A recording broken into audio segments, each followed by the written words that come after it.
this video, I just wanted to quickly go through a few things about what some of the seed starting basics are. I know a lot of us are itching to get seeds planted. When am I supposed to start my seeds? What seeds am I supposed to start? You know, that kind of thing. What do I need to start seeds? So I just want to run through a few of the basics. I'm in the greenhouse today. It's pretty nice out. Well, I can't say it's pretty nice out, but it's pretty sunny out, which makes it nice in here. So let me zip this so I don't get that noise from the blowing. All right, so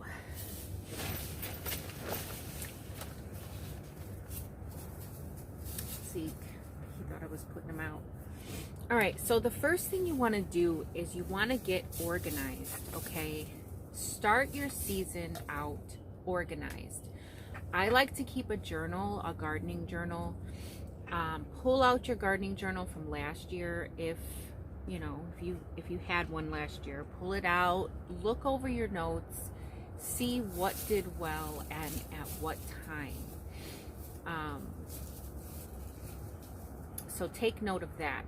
Make sure that you're not going to grow things in your area that didn't do well last year, or perhaps plan to put those things in a different place and try another option, another location for that. Maybe that plant or that crop didn't like that particular location, or perhaps you grew it in a container last year and this year you're going to try to grow it in the bed or in ground or what have you.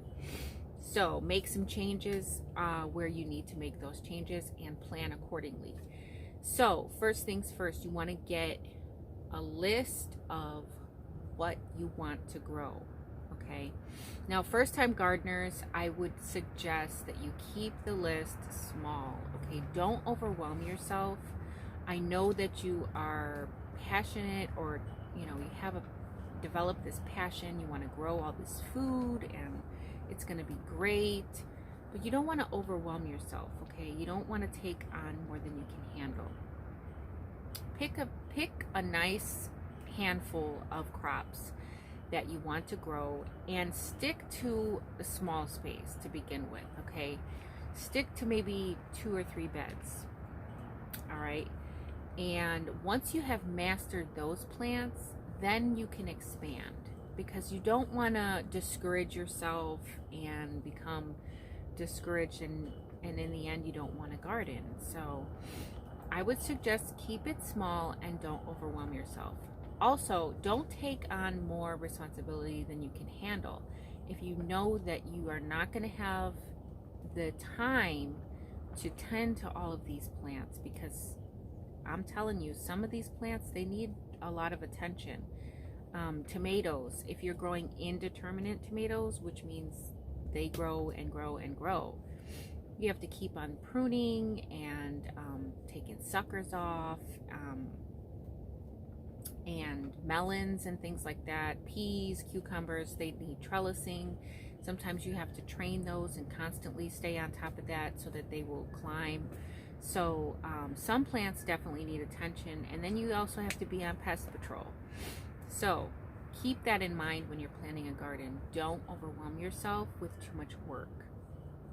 All right, so get your list together of what it is that you're going to grow, what it is that you want to grow, and separate those things by planting dates.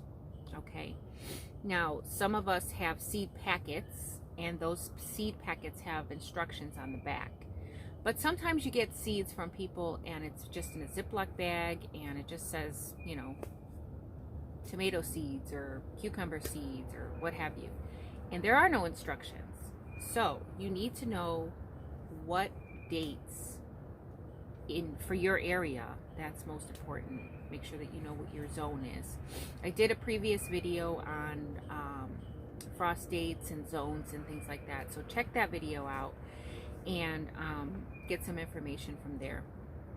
But you want to know when to start what plants, okay? Because all of your seeds are not going to start at the same time. you have in the spring a period when it's cool. So you want to grow those cool weather crops. The same crops, most of the same crops that you planted in the fall, you can now grow again in the spring. All right, so those are going to be the plants that you start first. You're not going to start tomatoes and peppers and cucumbers and squash and things like that, melons, unless you live in a very nice area where it's like, you know, there is no frost or very little frost and you have protection, then, you know, you probably don't have to worry about that. But I'm in zone 5. I'm in zone 5, so I cannot start those things now. Between zones like 5 and 7, it's usually about, you know, that general area, it's about the same list.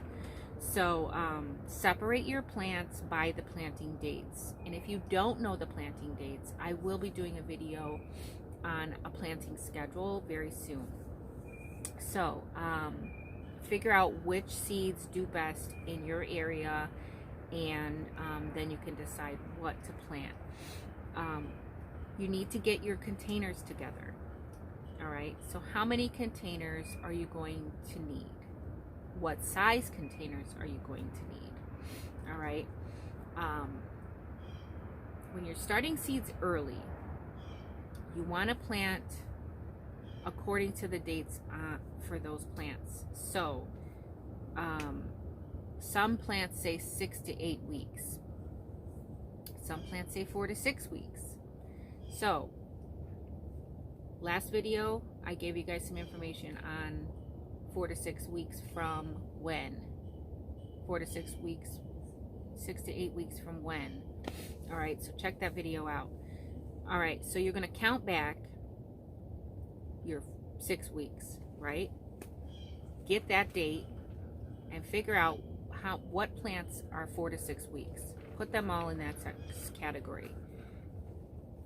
6 to 8 weeks, put all those plants in that category. Make sure you have them separated so that you can plant accordingly, and then your seedlings will have a better chance of survival. Now, what size containers? Some plants don't have, some plants are not as big as other plants. Let's just say that. Herbs definitely can be small containers. Things like kales and collards, those plants can get pretty big depending on your variety. Those plants can get pretty big. So you don't want to risk root bounding your seedlings. All right, you don't want to risk them being stressed out very early on.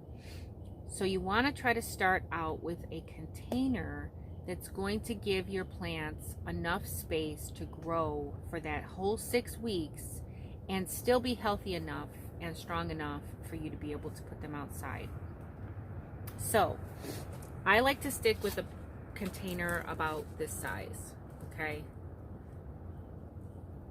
I like to stick with these types of these size containers. I wouldn't go any smaller than the 4-cell containers. They have some, you know, that you get from like the nursery and whatnot. I'll show you guys some containers when we talk about the planting schedules, but make sure that you are looking and thinking about what size containers you need. See, like this one is a lot bigger than this one, okay? So if you don't want to have to keep up potting, which means taking it out of a small container and putting it into a bigger container because now your seedling is too big, it's getting too tall, it's getting, you know, it's outgrowing its container and it's not time to put it outside yet. So prepare for that. All right, you want to make sure that your containers have holes in the bottom, making sure that you have good drainage. The soil that you need for your containers, all right, that's important because if you're starting indoors, you don't want to risk having fungus gnats, because that is a very common problem when you're starting seeds indoors, okay? So use a sterile mix. And by sterile, I mean no organic matter, or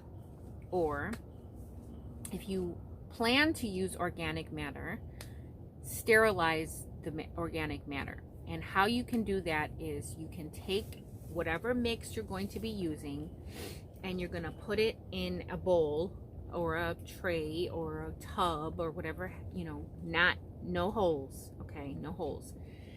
And you're going to dump boiling water on this mix, okay? It's not going to be soup, okay? Only dump enough boiling water on your mix to make it, you know, wet. You don't want it swimming, but you want it wet, and you want the boiling water to cover all of your mix. All right, if it's really, really dry mix, say you have a lot of peat in your mix, then you'll need to plan accordingly, because peat at first will repel water. So you need to add extra water and allow extra time for that peat to absorb that water. So you're going to pour boiling water on your mix and you're going to cover it with aluminum foil, and you're going to let that sit for a few hours. That heat, that boiling water, is going to kill any eggs that may be in that soil. All right, it's going to sterilize it and kill off any bacterias or eggs or whatever, you know, you had that might be living in that soil. And then when you use that soil, after you have potted up all of your pots and have started your seedlings, put a very, you know, top layer of either cocoa coir or peat moss on the top, because that is a non-organic medium and fungus gnats will not be attracted to them. Another thing you want to do to avoid fungus gnats on your seedlings is to always water from the bottom, okay? Water from the bottom. Use clean containers. Make sure that you, like these ones have been out here. They're obviously, you know, used and dirty. You want to clean these. All right, sterilize them. Peroxide, boiling water. Sterilize your containers, and I'll go more into that in detail. But sterilize your containers. So that's some of the basics on starting your seeds. The three things you need to start your seeds is basically, obviously, your seed, containers, soil, and heat. All right, that's what you need to start your seeds. Seeds do not need light to germinate.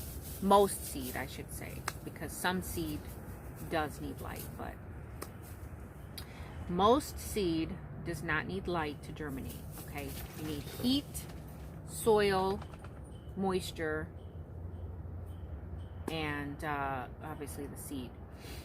Once the seed has germinated, all right, then the seed needs light. All right, the seeds do not need fertilizer.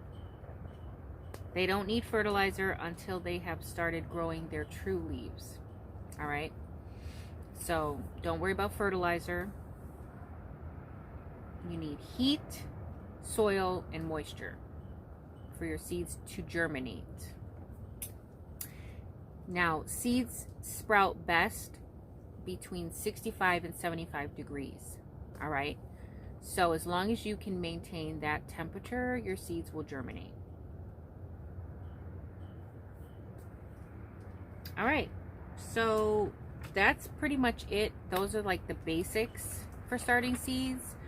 I will go into more detail on a seed starting schedule and preventing fungus and all that kind of stuff in another video. But I just wanted to get this one out just for the seed starting basics. Get yourself organized, get yourself together, so that when it comes time for you to start those seeds, then you are ready. You can buy a seed starting mix, or you can make a seed starting mix. Okay, there's tons of ways to make a seed starting mix. I will link some information in the description that I might not have covered in the video, okay? Because usually when I'm editing my videos, I'll be like, oh, I should have said this, or oh, I didn't mention that. So always check the description in the video, because sometimes I forget to put things in the video, or sometimes I forget to say things in the video, and I can put that information in the description. Especially for these informative videos, I can put a lot of that information in the description. So check out the description, because I'm sure I will put a bunch of information down there. And yeah, it's almost time, guys. It is almost time. I am probably going to try a couple of methods in starting my seeds this year, so stay tuned for that. But that's going to do it for this video, guys. I just wanted to get you out some basics on starting some seeds, so that you guys can wrap your head around what it is that you need to start thinking about. And I hope you guys are excited like I am, because I am pretty excited about this coming year. I am pretty excited. All right, guys, so that's going to do it for this video. I hope you guys enjoyed the video. I hope you learned something. I hope you were able to get something out of the video. If you did, please hit the like button, okay? Like, subscribe, and follow along, because we're going to be doing a lot more of these beginner gardening videos. I'm going to be doing a lot more of these beginning gardening videos for you guys, so that you guys can get on the right track and start out good, so you can get a good start on this growing season. All right, guys, till next time, the more you know, the more you grow. Bye, guys.